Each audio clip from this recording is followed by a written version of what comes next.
Di dunia ini banyak perkara-perkara misteri yang tidak boleh difikir dengan akal. Kita tidak hidup sesama manusia sahaja. Namun banyak makhluk yang tidak kesat dik mata juga menumpang di bumi yang sama. Ingat, anda tidak keseorangan.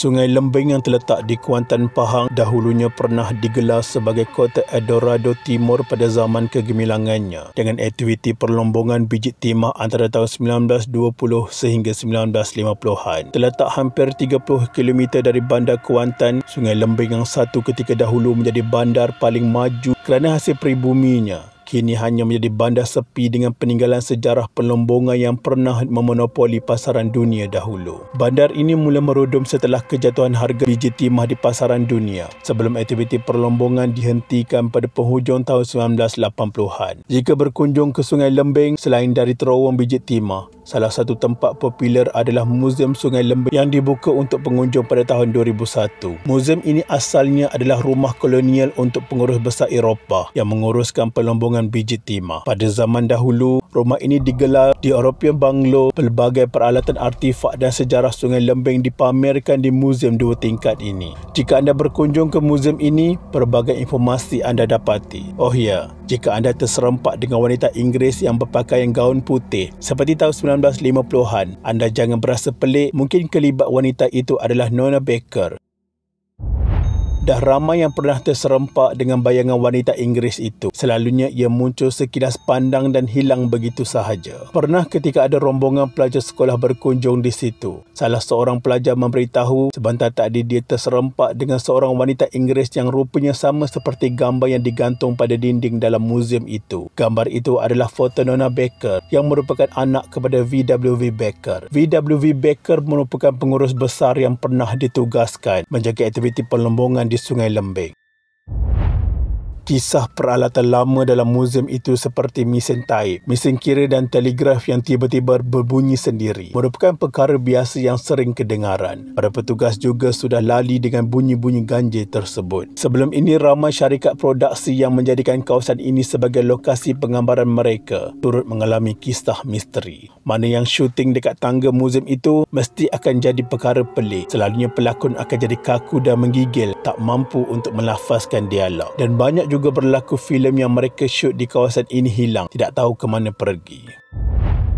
Dahulu di kawasan bukit berdekatan lombong tersebut, ada sebuah kolam kecil. Orang kampung selalu nampak ada perempuan turun dari bukit itu dan mandi di kolam itu. Selepas itu, ia gaib. Orang percaya ada perkampungan halus di kawasan bukit itu. Nona Baker popular dalam kalangan penduduk Sungai Lembing ketika itu. Apatah lagi wanita Inggeris itu boleh berbahasa Melayu. Nona Baker sanggup berhijrah meninggalkan Eropah untuk ke Sungai Lembing. Namun, ketika pendudukan Jepun di Tanah Melayu pada tahun 1941, dia dan abangnya terpaksa melarikan diri ke hutan untuk mencari perlindungan. Abangnya meninggal kerana wabak penyakit. Nona Baker yang sendirian bergabung dengan tentera bagi menentang Jepun di hutan sehingga ke akhir hayatnya.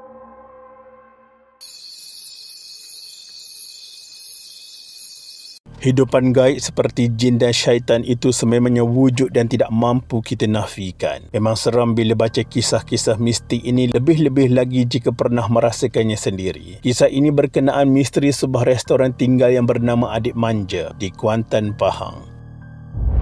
Restoran ini dibina awal tahun 90-an, terletak di lokasi yang agak strategik di tepi jalan Gambang sebelah kiri menghala ke bandar Kuantan. Mengikut cerita penduduk sekitar, nama restoran ini lain sebelum dimiliki oleh pemilik yang baru dan ditukarkan kepada restoran Adik Manja. Setelah pemilik baru mengambil alih dan mula beroperasi, atas sebab tertentu dan tidak diketahui, secara misteri restoran ini ditinggalkan begitu sahaja sehingga kini. Menjadi persoalannya, kawasan di sekitar kawasan restoran ini rancak dengan pembangunan kilang, perumahan dan kedai-kedai. Namun menjadi sesuatu yang pelik, restoran ini kurang mendapat sambutan dan sehingga kini juga masih tiada pemilik baru mengambil alih. Selain itu, restoran Adik Manja ini dibiarkan mereput dan berdiri sebagai sebuah entiti yang memiliki kisah misteri tersendiri.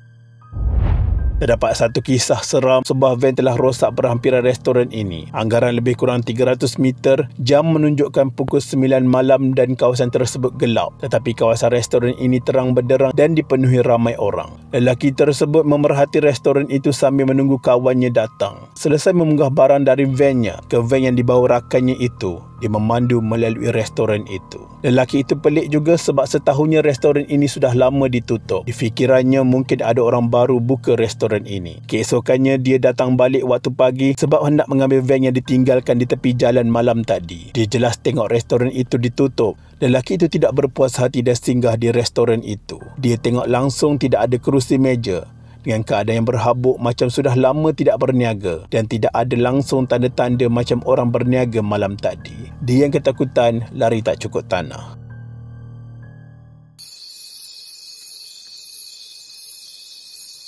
Ada satu kisah seram terjadi kepada seorang lelaki melalui jalan ini. Sewaktu itu dia bekerja di HTAA. Lelaki ini berasal dari Johor, jadi untuk ke Kuantan perlu melalui highway Mersing dan tembus ke Muazzam dan Pekan sebelum tiba di Kuantan. Dia memilih untuk memandu sahaja memandangkan barang di bawahnya agak banyak. Bertolak dari JB kira-kira selepas Zohor dalam pukul 2 petang. Dalam perjalanan dari Mersing tiada masalah, walaupun jalan kampung dah bersimpang siur. Ketika sampai di simpang Mahala Muazzam, seperti kebiasaan terdapat banyak lori menyebabkan sekitar pukul 6 lebih. Dia masih berada di Muazzam Pekan. Dia berhenti di sebuah R&R lama untuk solat asar. Di situ dia ternampak seorang makcik tua sedang memerhatikannya. Di depan R&R ada kedai makan, tapi macam sudah lama ditutup. Penuh daun kering, dan papan tanda dah kabur dan hampir patah. Seusai solat dan berdoa, lelaki itu pun melihat keadaan di dalam surau. Tiba-tiba dia terlihat ada kalender tahun 1974. Lebih mengejutkan, terdapat sebuah buku di dalam surau. Apabila dibelik jadual terakhir ceramah Ustaz bertarikh September 1974. Lelaki itu tidak tunggu lama dan meneruskan perjalanannya ke Kuantan.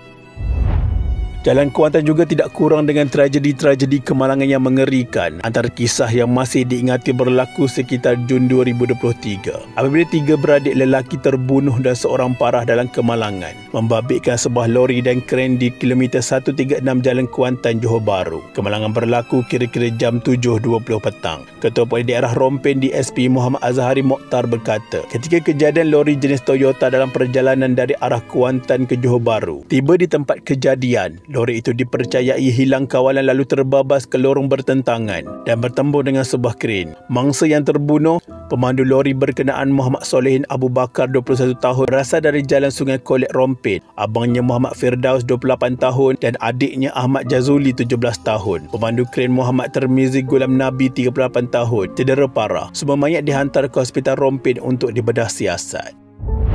Kisah mistik masih tidak dapat dirungkai. Sama ada anda percaya atau tidak, ianya tetap wujud. Cekalkan iman kerana manusialah sebaik-baik makhluk yang diciptakan oleh Allah Subhanahu Wa Taala. Tetapi jangan sangka hidup anda tidak berteman.